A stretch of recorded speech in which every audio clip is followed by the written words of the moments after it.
Welcome back to the Breaker Bros, and tonight we're gonna predict the Bengals versus Lions game. It's another. Well, I guess obviously Detroit's the heavy favorites coming into this week, It's only 10.5 points. which is pretty crazy spread for the NFL. I would say Yeah. anything over 3 points is a pretty big spread in the NFL with how close. Well, yeah, and usually like the rule of thumb is like if the teams are even, then the home team gets like 3.5 points. So to be favored by 10.5 on the road, that's pretty significant. That means that they're basically considered like a 2-touchdown favorite. And really, with which seems kind of conservative.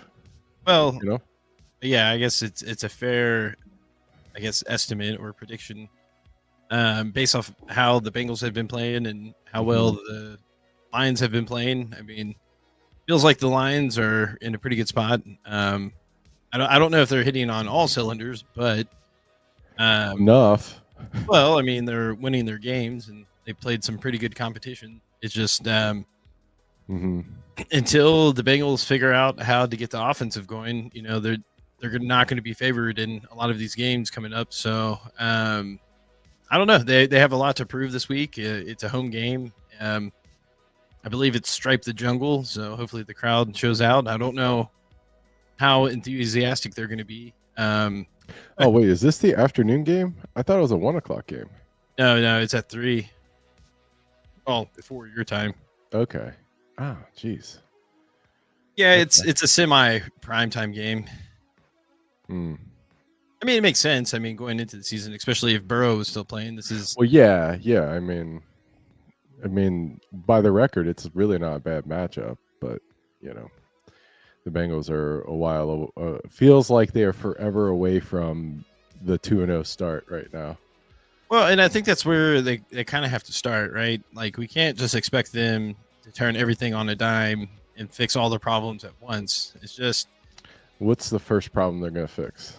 Well, they kind of fixed it. It was, 2 games ago, they were having all these turnovers, but then the most recent game, they were having all these penalties that stalled a lot of drives that would have really kept the game semi-competitive, right? Do you think the penalties were them?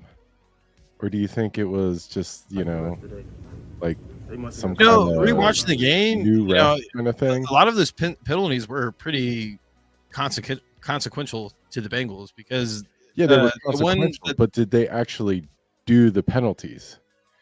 What do you mean? Should they have been called? That game just felt like they were throwing flags to throw flags. Well, for instance, that one where they called the penalty on Karras, like I think that was on 4th down. And, I don't think that's a penalty. Right. If and that would have extended the drive. And at that point, yeah, because the other side jumped off sides. Yeah, but I think at that point the Bengals were up 3-0, and had they extended that drive and maybe scored another field goal or possibly a touchdown, that would have changed the whole landscape of the game.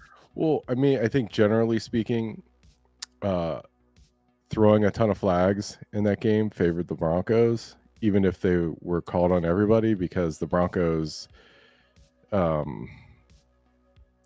offense is functional, whereas the Bengals are trying to figure out what to do. So, like, if you get off schedule at all as the Bengals, they're sunk. Well, and to be fair to the Broncos, I mean, they were moving the ball regardless of the penalties or not, because they had several drives where it's like, oh, okay, maybe the penalties are going to hurt them, and then they throw it 20 yards down the field to convert, and it's like, what the heck? Like, well, yeah, because they were able to figure it out, whereas like I think the Bengals were not in position to figure it out. And I do think at that point of the game too, when they were converting some of those longer conversions,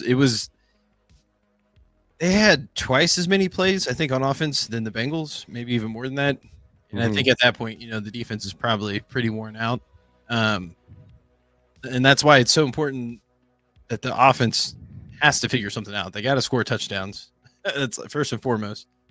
At least score 2 touchdowns. I'm thinking, I mean, they need to get first downs. I mean, talking about like building up to something. How about they get, less 3 and outs? Well, I mean, it all goes back to penalties, and Like I said, the pass to T Higgins, like he catches it like on the 18-yard line, Uh-huh. and they get called for, I guess, illegal formation because I think the tackle didn't line up in the right spot. And it's just like, Okay, again, did the tackle actually not line up in the right spot, or did they I don't know. just It's hard to call say that for because funsies? yeah, I mean it's like a ticky tack call, right? But Yeah, exactly. that's what I'm Something that saying. they It's like never call that has no impact on anything whatsoever. So they right, just call but at the penalties. same time, it's like going into this game, those are things that they got to clean up, right? They got to clean up those, What I'm saying is there's nothing to clean up. Is that they were just made up penalties because the NFL seems intent on having the worst possible officiating they can find. Yeah, That crew was terrible. yeah, and I keep going back to that because I we had our initial reaction, and then a few days after, I was kind of keeping up with the comments, and I think a lot of people were kind of on my side as far as that muffed punt Mm-hmm. where they ended up calling a penalty. I heard a better explanation why they threw the flag. It wasn't necessarily to call a penalty on the Bengals, but just to identify that it was, I guess, still the Broncos ball or something. I don't know. They didn't throw the flag as like a penalty, but they were throwing it to, I don't know, claim something. But it should have been a turnover, and that would have been a pretty big moment at that point of the game. Because I still think it was like halfway through the third, and had they, I mean, they would have had the ball at the 4 or 3 yard line, and they would have brought it within like 8 or 9 points. Mm-hmm. And it would have been a much closer game at that point. It would have been more like. Well, I don't think you can advance a muff punt. Well, again, it happened within the 5 yard line, so like they would have been in the red zone. Regardless, at the very least, it would have been at the 5. So it would have been a pretty big change in momentum at that point. But regardless, I mean, outside of that, they couldn't figure out how to overcome the adversity and find a way to get those first downs, which was kind of weird because we did feel like the run game improved a little bit. But yeah, they just I mean, they got bring up some. those. They weren't getting just obliterated in the backfield, but I don't know. Did you watch any college football today? No, not really. Why? What happened? Well, I really like the idea of shovel passing for the Bengals, and like Vandy did it a couple Like we times talked about against that. Alabama, and it just seems like a good thing to do if you're kind of overmatched, offensive line to defensive line. I feel like we did say something about that like after the last game because like if they're rushing in so quickly. Yeah, they have shovel this pass, cool like- play where they do play action to the running back, Yeah. and then they shovel it to him. So like the defense sees the play action, and then they see you pull it, and they all just like pin their ears back and come after you, and you just flip it over forward to the back, and it just opens up running lanes because like the defensive line reads that it's for sure a pass, and the offensive line can get down the field because it's a shovel behind the line of scrimmage, so they just like charge down the field and start picking off guys. Yeah, you gotta punish the opposing team for being so aggressive, and that's been pretty consistent. It seems like the first games is that and whoever they played. The best part about shovel pass is if you miss, it's a pass, so it's just an incomplete pass. So it's not like a fumble, but it's like a quick hit kind of thing. Anyways, yeah, no, I feel like we mentioned something like that after the last game. It's just like for sure. That's why I brought it up. Well, it's just like if they're getting back there so fast, you got to do something to like kind of punish them. And it's just like, you may not. You're not really looking to break off like in like a 20 or 50-yard play or anything like that. What you're trying to do is get to 5 and 6 yards, like the easy yards, to the point where like they're like, okay, well, if we're too aggressive, then this is going to keep happening. So they're going to play a little bit more conservative, and if they play a little bit more conservative, in theory, you should have a little bit more time to pass it down the field. And sometimes, but it's harder to read, right? Because so like if you do play action, right, then the defense says, "Oh, you're throwing it," and they charge at you, right? Well, if you do play action and then shovel it to the running back, then the defense, next time they see play action, they can't sell out on that because they got to worry about the running back, which is basically the same thing as having a good running game, right? I mean, just like little, I don't know. It's just stuff for us to talk about. I don't know. Maybe we should write it on a piece of paper and send it to Zach. Well, there's like a few other things. Like I think everyone in general, like that has common sense, is like, okay, we'll just get the ball to Jamar Chase in space. And I feel like they tried that, but they did it. They keep doing the same thing. It's like, yeah, they did it like 3 weeks in a row where, Jamar Chase kind of lines up in the slot and they basically throw that wide receiver screen. And it's like they keep doing the same play over and over. So it's like they're not even disguising it anymore. And it's like he can't get any yards because as soon as they see that formation, they pretty much know it's going to be that bubble pass or that wide receiver screen. Remember the year we had that guy that was like the run blocking guy? The receiver was like the run blocking receiver, and they would do like a fake jet sweep, and they would run it to the side. Yeah, I know who you're talking about. Yeah. They like to repeat stuff, but I don't know. I think they need to do like weird stuff with like the secondary guys, right? So like instead of like jet sweep with like Jamar Chase, they need to do like a jet sweep with like Tinsley or something, right? Well, if you fake the jet sweep to Tinsley, then maybe that gets Jamar open. You know what I mean? Like they should do like gadget things with like their secondary guys. That and just switch Jamar Chase and Chase Brown. Like get Chase Brown in the slot and put Jamar Chase in the backfield and do stuff like that. Yeah, or like, maybe this is gonna sound lame. Run the Wildcat. Yeah, I think Jamar Chase could run the Wildcat. That would make a lot of sense. Or I guess even Chase Brown. But here's another random thought I had, since we're talking about like play ideas, right? You know how like when the defense shows like the double A gap blitz on the Bengals, that they take usually what's his name? Mr. Samir Sample? Okay. P Ryan. Okay. Usually P Ryan, they have them like march closer to the line to pick up the block. What if they just direct snapped it to him? Yeah, that could work, but I guess in short yardage situations, I wouldn't do that for like a normal play. Well, because like a lot of times with teams, or I guess what the Broncos did, is they showed it and then they would just bail. Okay. So just do it once. Yeah, I mean, I don't know. I still have this weird confidence with the Bengals. I still don't think they're as bad as what they look, but they still got to like actually show something. I think the spread is still kind of crazy, but at the same time, it's understandable until the Bengals offense can actually show what they're capable of. It's reasonable for people to kind of doubt them right now. Yeah.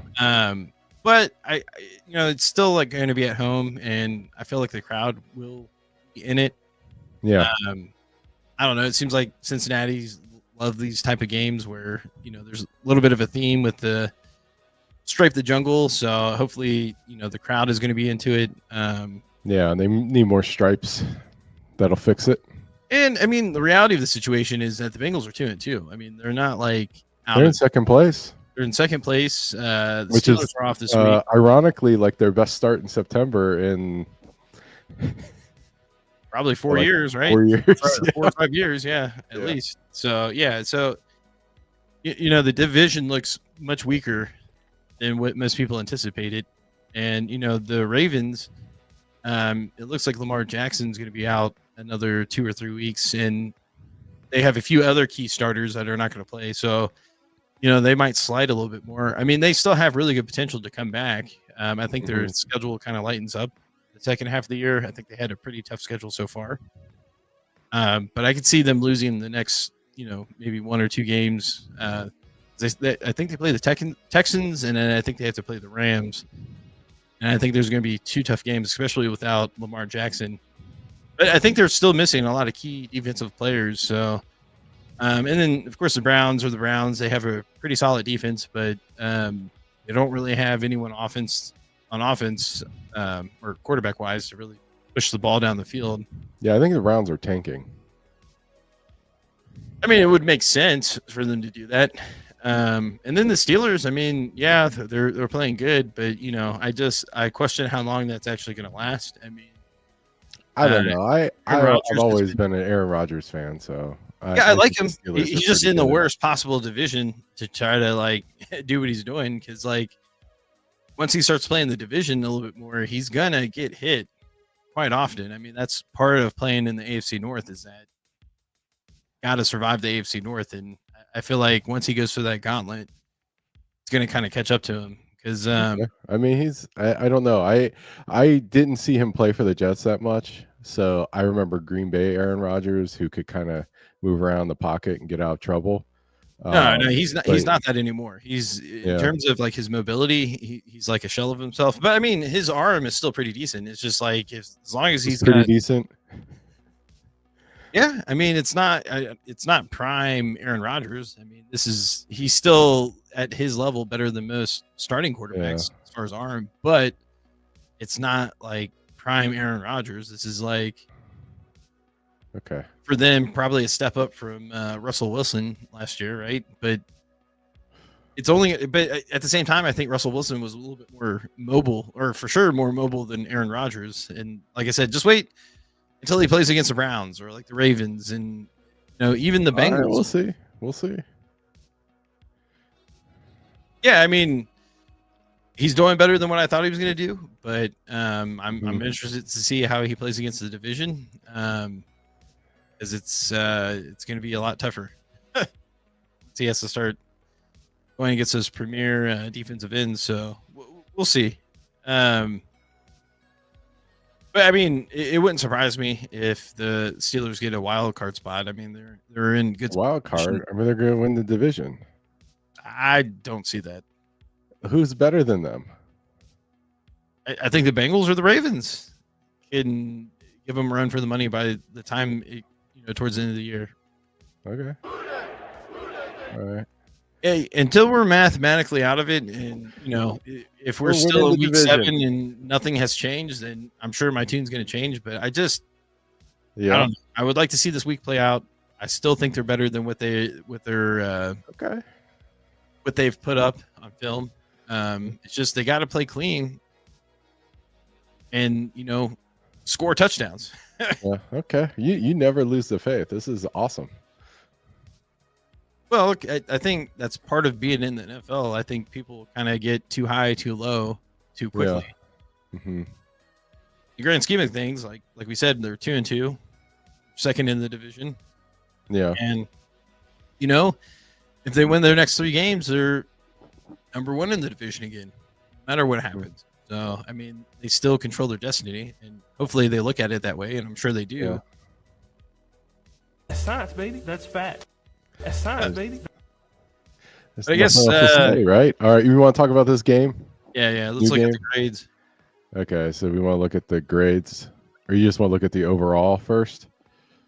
Sure. Okay, I wonder if I can zoom in. Boop. Look at me. But then I lost what I wanted to look at. Oh, here you go. Spread. There. I wanted to see team metrics. So this is PFF. They got Lions 4th overall, Bengals 28th overall. You'd argue with that. And then this is the part that scares me is that, well, here's a cool thing. The Bengals defense is actually better than the offense right now, according to PFF. But the fact that the Lions have the second best offense is going to be a problem. Because who's the best offensive team the Bengals have played so far this year? Guess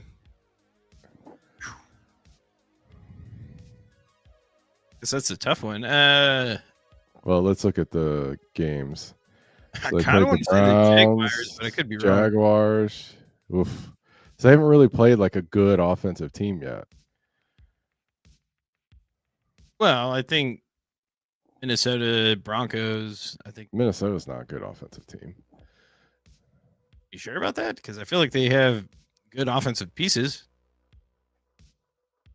I mean, they're playing their backup quarterback. Who they think is Okay. better than their starting How quarterback? about this? They're the best. I think the Lions are the best offense the Bengals will have faced this year. Yeah, so far, yeah. Okay. We can agree on that, which is worrying. And then, like, in terms of matchups, I mean, this is scary. Hutchinson, but I feel like the Bengals have faced a lot of good edge rushers, so it's going to be what they're used to. I mean, the offensive line is kind of, nobody in the top 30, which is bad, right? Because there are, what, 30 teams in the NFL? 32 teams? Well, I mean, it's the top 64, right? Or wait, that would be more than that. Well, no, yeah, it would be 64 for tackles, right? Yeah. So Mims is like, there's only one starting tackle that's rated worse than Mims. And then Orlando Brown is the 33rd best tackle, meaning he's like barely good enough to be a starter so far. But Karras has bumped up to 28th, so that's good. But I mean, Fairchild, not so great. But again, I don't know, because I've seen film coming up of Fairchild and people talking pretty good about him. I know his grade doesn't necessarily reflect that, but as far as I guess him being a rookie, especially out of the third round, I think he's playing pretty good. I think the grade might be a little bit misleading. Mm-hmm. Because even Orlando Brown, I was expecting his grade to be a little bit lower than what it shows, but that's fairly decent for, I guess, PFF. But it definitely feels like Karras and Brown for sure took a step back, and I feel like Mims is kind of, I feel like it's more of a question mark because I think there's a question mark at right guard, but I feel like if they continue to play Rivers, I think it would get better throughout the year. But I can also see when Patrick comes back, they may. I mean, he's most likely going to go back to the starting right guard because I don't know. I like Rivers because I feel like he's not much different than versus the other veterans, so you might as well get him the experience. But Yeah, no, I'm curious about. He just seems to be a much better run blocker, and I feel like that's what the Bengals need a little bit now. I'm curious what Rivers' grades were.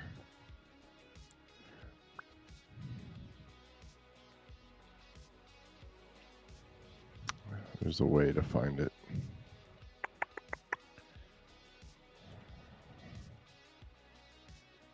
Guard. Okay, I think I found it. Let's go back. Queen Miners.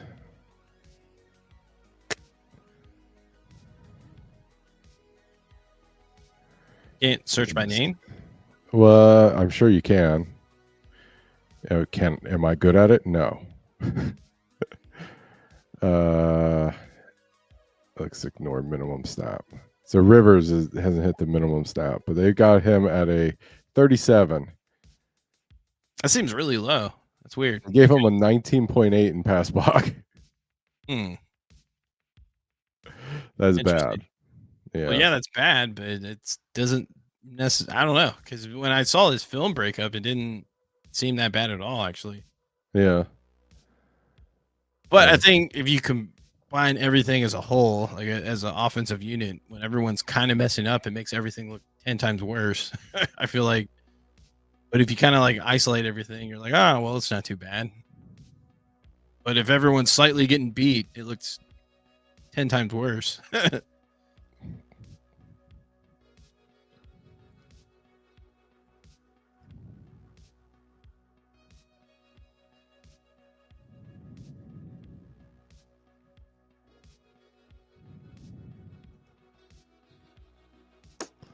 Says pressures allowed. 1 sack, 3 hurries. 4 pressures. Yeah. I don't. Is that for the whole season or for that one game? I think it's just for that. Oh no, that's for the season. This down here. So I don't know what this means. Okay, so he gave up 3 pressures, 2 hurries, 1 sack. That last game. Yeah.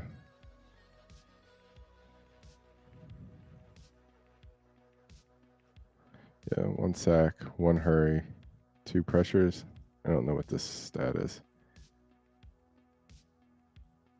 True pass set pressures allowed.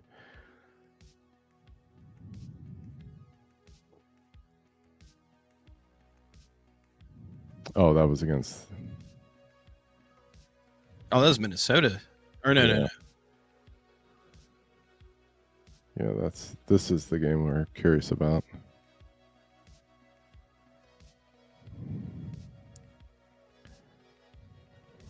Okay. Penalties. No penalties.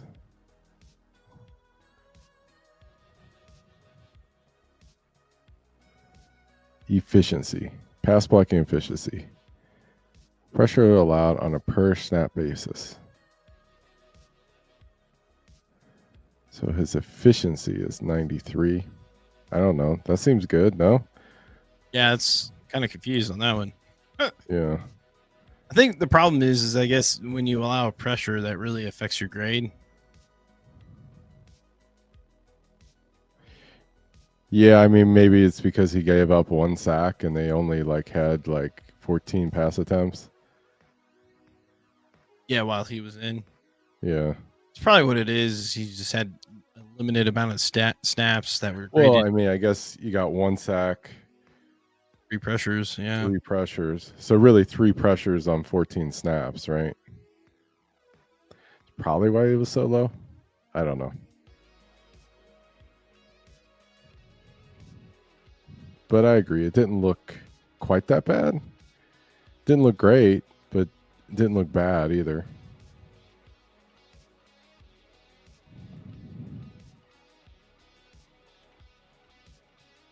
But yeah, I would assume Rivers is going to start again.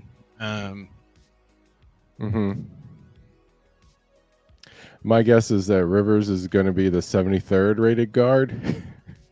Well, I guess he doesn't have enough snaps to qualify in the ratings, but once he gets up there, unless he has a great game, he's probably going to be pretty low. Yeah. I don't know. I think he would actually match up against DJ Reader fairly well. I mean, obviously, Reader is a really stout defensive tackle, but I think that's what Rivers kind of that's his bread and butter. Kind of like Mims. If you go straight on, they're that's not how you beat them. But I don't know. For Readers is a freak though. That's one thing I do remember with Reader was that he does stop people, but he can also push people back into the backfield. So yeah, he's got a quick first step too.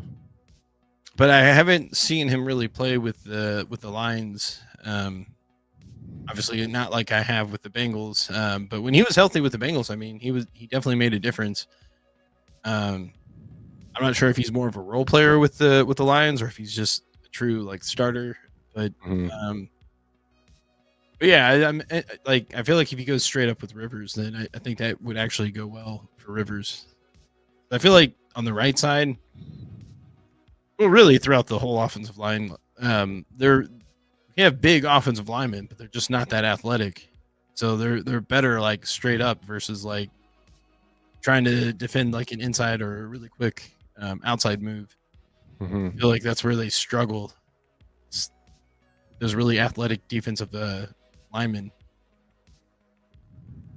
So yeah, I definitely can see where Hutchinson can definitely make a difference, but I would assume that they're going to game plan around him. So if he's on the right side of the line, I anticipate the play going to the left and vice versa.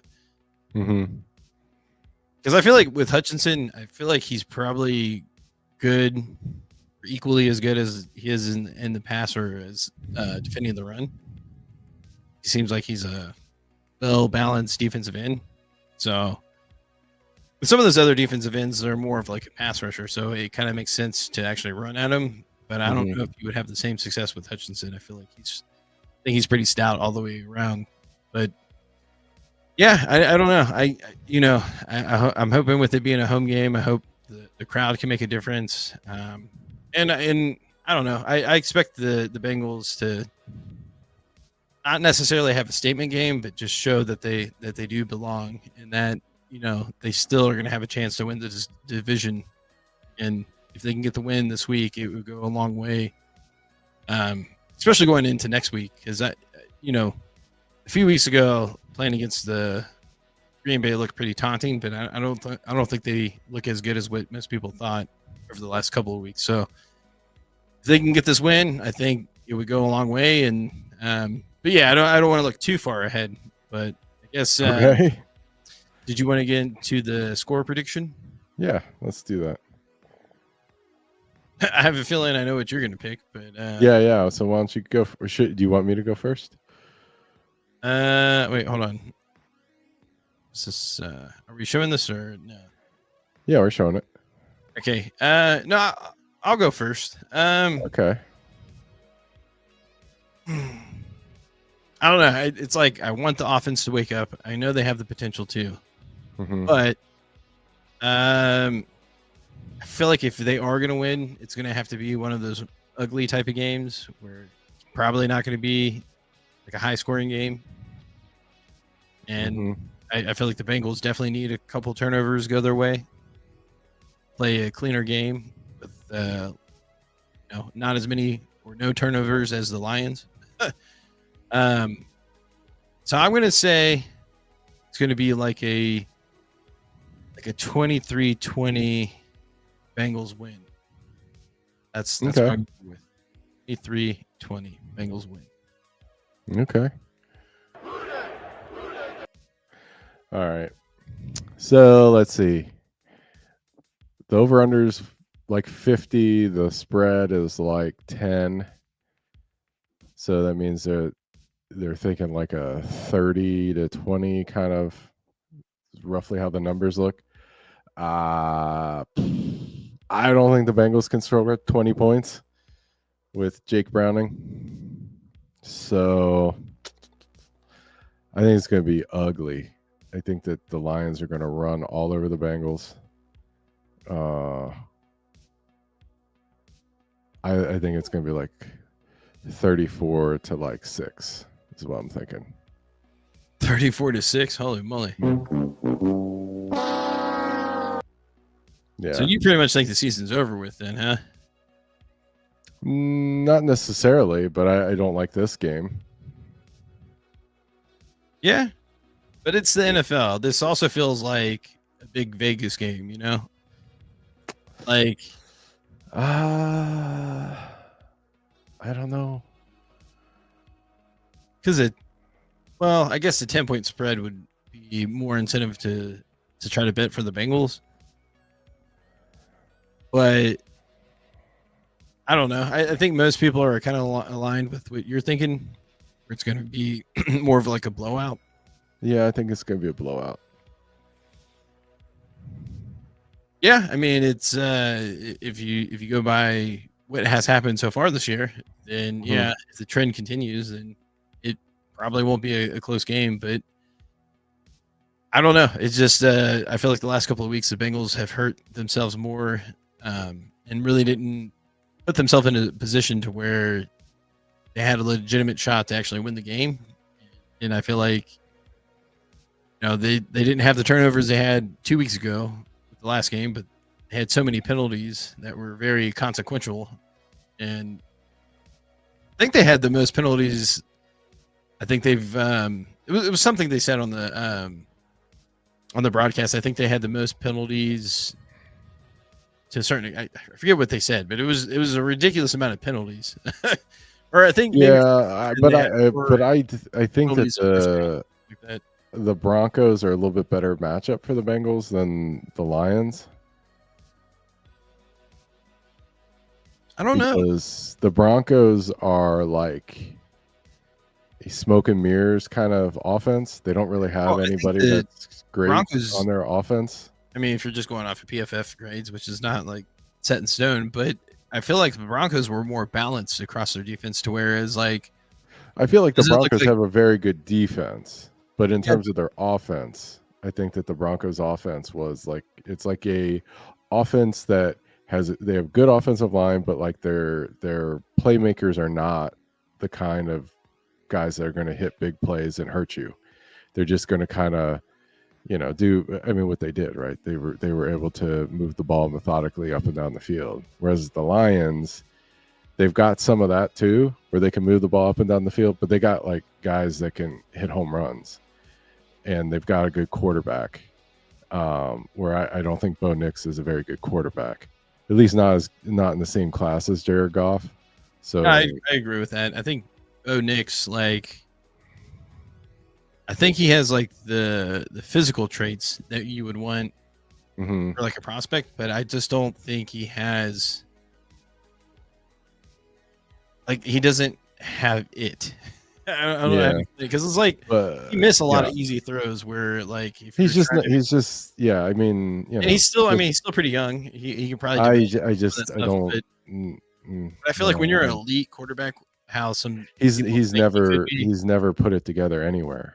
You know what I mean? like that's what makes I think some quarterbacks elite is that no matter who's on the field, as long as they're open, you get them the ball. And like I felt like, yeah, he made some difficult throws, but he also made some like, in my opinion, some routine throws. Like I get maybe He whoever's missed running the route. routine throws.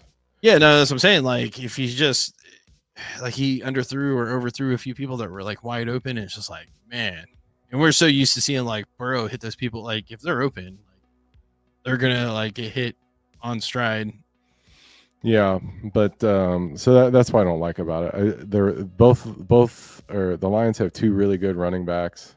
Mm. Both of them can hurt you. Gibbs is good catching the ball out of the backfield. They've got a really good tight end. Tight ends have like killed the Bengals for the past century. So it's just not feeling good about it. Also, you have the factor of like coaching, right? Like I feel like Taylor and the Lions coach are like on the exact opposite ends of the spectrum. Like Yeah. Zach Taylor is like the finesse coach, and like the Lions got like like the kind of guy that gets people to run through walls, right? So Oh yeah, yeah, for sure. Yeah. or Dan Campbell, right? Is that Yeah, his yeah, name? yeah. I just feel like he's just a much better leader than Zach Taylor. So I don't like it from Yeah, I any mean, end of the spectrum. but then again, I feel like these are the type of games that Zach Taylor's win. You know, like we're part of the cycle where we're at least I am like calling for his job and questioning his play calling, and then he always comes up with this game where it's like, oh, okay, well that's why they hired him, type of deal. And I feel like this could be that game, but I don't know. This year could be different. Because I'm starting to lean towards like, yeah, I think they should probably make a head coach change. Taylor got to go. Yeah, or like at the very least, he needs to bring in someone that can do the play calling and bring in fresh ideas and someone that can actually focus all their time and creating schemes and that type of stuff, and he can focus more on the big picture. But I don't know. And then, but he always has these games where you're like, oh my gosh, like this is why they hired him.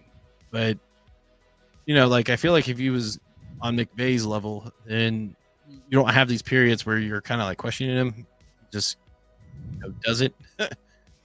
But it feels like with Zach Taylor, Yeah, there's no question who the elite coaching talent was from that grouping. I mean, McVay is obviously a much better coach than Taylor.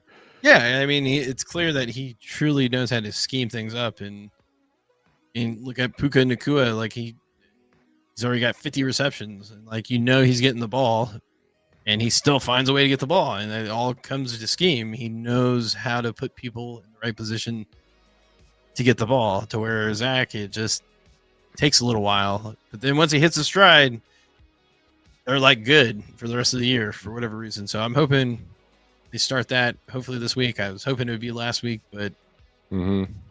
I don't know. This is a pretty big point in the season for them. I feel like they gotta at the very least keep this game competitive.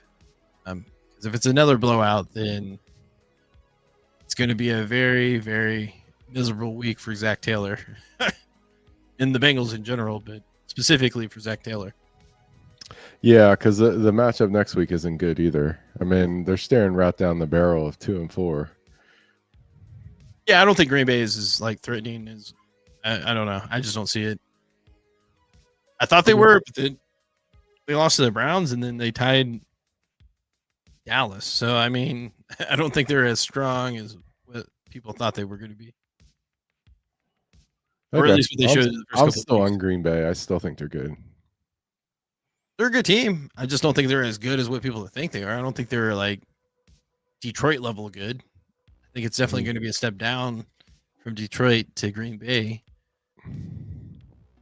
But I don't know. Well, we'll have to see how they play. Hopefully, like I said, they get at the very least keep it competitive. Hopefully, Mhm. we're still interested in watching the game by the third or fourth quarter. Not like last week Yeah. or even the week before that, really, if you think about it. Mhm. So, yeah. All right. Was there anything else you want to say? I guess we'll be back after the game. Sure. No, I got nothing. All right. Peace.